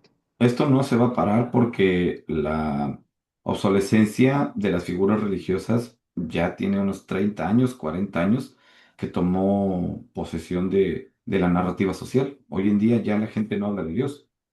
No de esa manera, hablan de Dios como una costumbre, como un hábito o como una mofa. Incluso mucha gente se mofa de todo el ámbito y el contexto religioso. Eso a mí no me gusta en lo personal, porque al final toda la gente tiene derecho a ejercer un cierto tipo de espiritualidad y todos estos tipos de espiritualidad deben de ser respetados mientras estos respetan a los demás. Entonces yo creo que eh, el tema del turismo esotérico que estoy preparando, pues nos va a hablar un poquito de los hongos, nos va a hablar un poquito del peyote, nos va a hablar de las ceremonias, nos va a hablar eh, de los temazcales y los mitos de los temazcales. Los que nos conocimos en un temazcal, ya tienen una idea de cómo manejamos nosotros las cosas, por ejemplo. No tenemos un producto, pero sí tenemos un patrimonio que compartimos. Y así es como debemos de aprender a exponerlo. Lo que nosotros vivimos en un temazcal, señores clientes de Alemania, de Francia, de Suiza, de Netherlands, de donde sea, no es un producto. Lo que ustedes están viviendo es un compartir. Ahora sí son visitantes, no son mi cliente, son mi visitante. Ahora sí están en la casa. Ahora sí están rezando conmigo. Ahora sí están sudando. Ahora sí están sacando lo que traen. Entonces, saber cómo llevarlos, cómo guiarlos. Y si quiero elaborar un contenido bonito para ello, ¿por qué? Porque conlleva las espinitas que nadie quiere. Una de estas espinitas es la apropiación cultural. Otra de estas espinitas es la folclorización. Otra de estas espinitas es la exotización. Otra de estas espinitas es la explotación de recursos de una manera totalmente viciosa. Y de ahí viene un impacto ecológico y de ahí viene un impacto social. Entonces, cualquiera que tiene, como decimos vulgarmente, el najayote en la cara, cualquiera que es morenito y que tiene ahí textura de cartón de caguama, ya se puede hacer chamán disfrazándose y cobra una la nota por meter a la gente a sudar y ni sabe qué onda. Pues un tipo de cosas es también el racismo a la inversa, ¿no? Yo me veo más indio, yo puedo hacer la de chamán, tú no, tú estás muy güero, tú no eres chamán. Todo este tipo de cositas, ¿cómo los guías podemos filtrar rápido eso? ¿Cómo podemos llevar a nuestro cliente y convertirlo en un visitante, abrirle la puerta a la epistemología verdadera del México y que esto sea digno y que el turista regrese y diga, yo fui con un guía que me abrió los ojos y me mostró un México verdadero. No me vendieron un temazcal, me invitaron a un temazcal. Y pues, por supuesto que va a pagar, porque la leña se gasta, porque el agua se gasta, porque el tiempo se gasta y porque la gente que está ahí te va a tratar bien. Pues claro, es un servicio, sí, pero este servicio sí tiene corazón y este servicio sí es genuino y este servicio sí es útil, es productivo. Entonces, ese para mí es lo que estoy preparando para el próximo tema. Ojalá y les agrade. Y si no, buscamos otro temita ahí parecido. Pero mientras, ahorita, sí quiero agradecerles a todos los presentes. Al parecer todavía tenemos un buen auditorio en esta sesión de mitos con su función social y pues obviamente cómo forman la identidad del mexicano. Estamos viendo, estamos agarrando armas para cómo proyectarnos como un guía con más conocimiento de causa para darle más dignificación a nuestra guía y no quedarnos en narrativas que ya eran buenas. Por supuesto que muchas de las narrativas antiguas eran buenas, pero irlas ahí agregándole estos ingredientes que son necesarios para que el día de mañana pues venga la propina bonita, venga la recomendación, venga la gente de regreso y digo, yo quiero ese mismo guía y si no que ese mismo guía me recomiende a alguien. Si no es él, tiene que ser alguien que él me recomiende porque me dejó satisfecho, me dejó satisfecha en mi necesidad cultural. Cuando nosotros entramos a la zona que es Ciudad de México, Pirámides, la gente no viene por bikinis y difícilmente viene por la peda. O vienen por tacos o vienen por historia. Y historia es nuestra pasión y por eso les agradezco mucho. Ya son pues prácticamente las que será allá 5:52 de la tarde. Tenemos 8 minutitos para irnos despidiendo para no abusar del tiempecito. Prof. Adelante. Sí, gracias, profesor. También tenemos ahí una visita en Teotihuacán Sí, pendiente por el pendiente, 13 sí. de agosto, ¿se acuerda, no? Eh, Afirmativo. ¿Podrías explicarles de favor de qué se puede tratar? Gracias. 13 de agosto es cuando se vuelve a alinear el Sol en su salida con la pirámide del Sol. Recordemos que es el inicio y el fin del calendario agrícola, 12 de febrero, 13 de agosto. Esos son los días del calendario agrícola que están marcaditos en la pirámide del Sol, porque nos servía como un marcador agrícola astronómico. Entonces, ahí vamos a echarle una visitadita para ir entendiendo todo esto No, y sigue sirviendo, profesor, aún, hasta todavía. la fecha, hasta la fecha. Y el 25 de julio, si no me equivoco, y después les voy a pasar el link, ya sea por el grupo de WhatsApp o por aquí.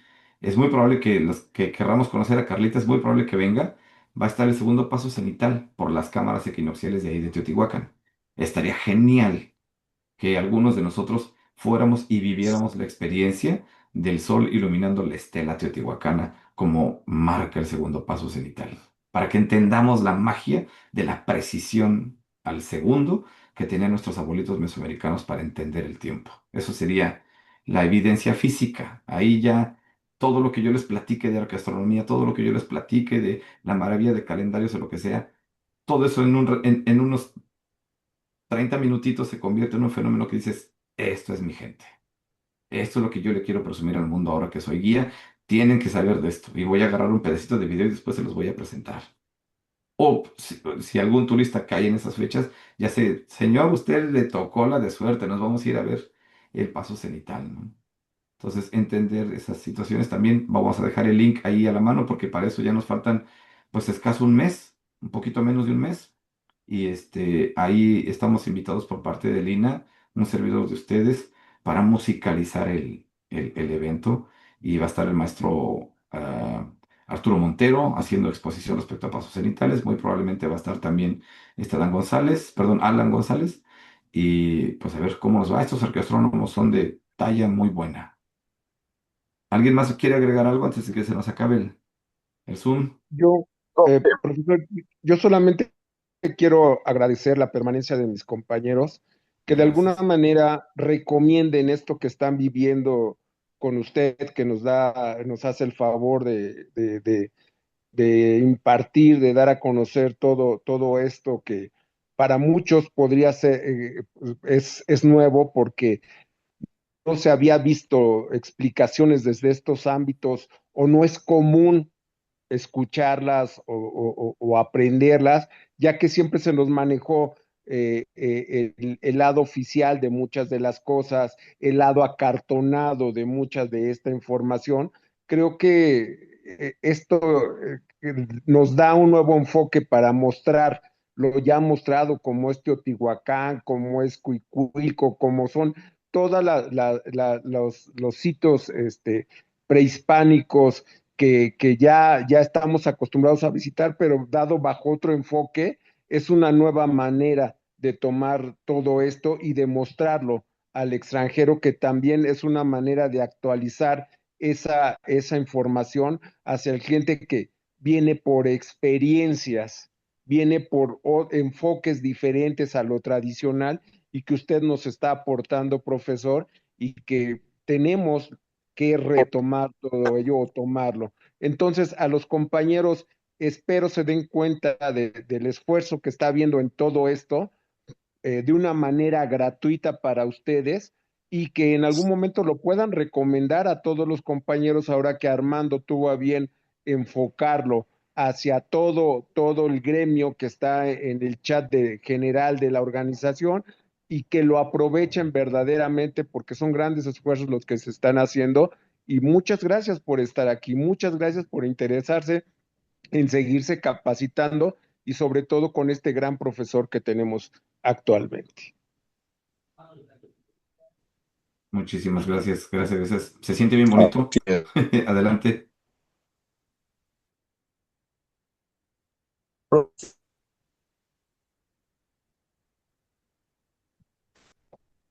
Profesor, pues muchísimas gracias a todos los compañeros y no sé, tenía yo entendido de que podría ser máximo 100 los integrantes, pero estaría bien para que cubrieran todos los compañeros, porque se va a hacer de esta manera para que tengan la facilidad todos los compañeros de entrar a este link de la agrupación y varios compañeros que me están pidiendo también que los agregue. Me digo, poco a poco se van a ir enterando los compañeros y la verdad para poder aprovechar estas clases y estas prácticas que vamos a llevar a cabo a futuro in situ, ahí en Teotihuacán. Y pues adelante y muchas gracias por todo. Muchísimas gracias. Voy a platicar con Carlita cómo podemos potencializar la difusión de esto. Y ya en unas horitas o en un par de días tengo ya una solución. Y yo agradezco muchísimo la oportunidad, tanto al licenciado Alfredo como a Armandito, a todos, la asistencia de los que no han faltado, de los nuevos y de los que se están integrando. De verdad, pues como lo dijo el licenciado Alfredo, viene desde una perspectiva muy de experimentación más que de documentación, pero por supuesto que también le hemos echado mucho cariño a la documentación y pues yo súper agradecido, de verdad, con todos y cada uno de ustedes. Y pues sin más por el momento, echarle ganitas, estamos pendientes, en cualquier momento se termina la transmisión y en un ratito que tengamos listo nos va a enviar el link Carlita para, Gracias. para ponerlo en el grupo de WhatsApp y todos puedan ver desde YouTube todo lo que se platicó en esta Gracias, clasecita de hoy. profesor. Pues Gracias, damos por gracias, terminada la clase. No sé si algún compañero quiera opinar algo. Le damos la palabra. Gracias. gracias, Yo nada más simplemente decir gracias, profesor. gracias. Muchas gracias a Alfredo y muchas gracias a Armando y a usted también, profesor. Muchísimas Gracias, gracias. gracias Leti, gracias de verdad. Gracias. Muchas gracias.